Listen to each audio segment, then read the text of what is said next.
दर्शक बंधु सरकारी रास्ता कार्यर एक नग्न उदाहरण वीडियो देखंतु।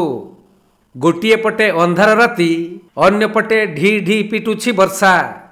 ए परिस्थिति रे गजपति जिला पारलाखेमुंडीर पूर्त विभाग रास्ता काम जोरसोर रे चलीछि, ताहा भी विभागीय कर्मचारी उपस्थिति रे। ठेकेदार निज मनमुखी भावे कार्य करुथुवा बेले जेपरी मने हेउछि कामर टेंडर देबा परे विभागीय अधिकारींकर आउ किछि नियंत्रण नाही। गजपति जिला काशीनगर ब्लॉक अलड़ा ग्राम ठारू गोसाणी ब्लॉक रो लावण्यगढ़ ग्राम पर्यंत 72 किलोमीटर राज्य राजपथर मरामती कार्य चलीछि, जेउथिपाई 22 कोटी टंका व्यय अटकल होईछि। रास्तार निर्माण दायित्व बीआरसी नामक ठेका कंपनी को दिया जाइथिबा बेले प्रबल वर्षा हेउथबा सत्वे सही समय रे फेबर मेसिन रे पिचु पकाई काम चलीथिला।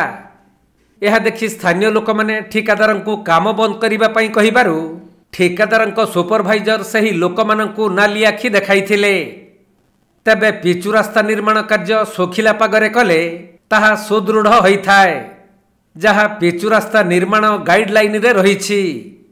हेले जदि वर्षारे रास्ता निर्माण हुए ताहले रास्तार मान किपरि हेउथबो अनुमान करा जाई पारे।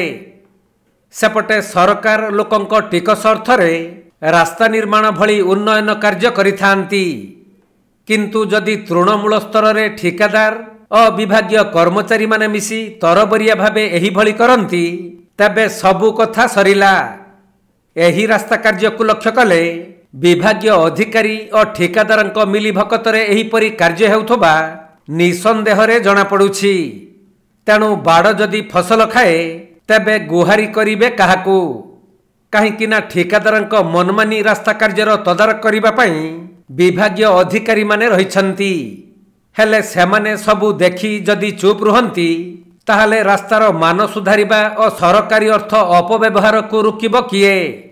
ए नै लोकंक मनरे विभिन्न प्रश्न उंकी मारुछि।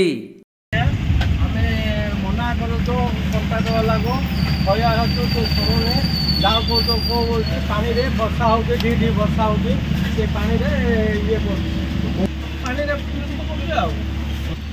हमने कहले का को तो बोले कहू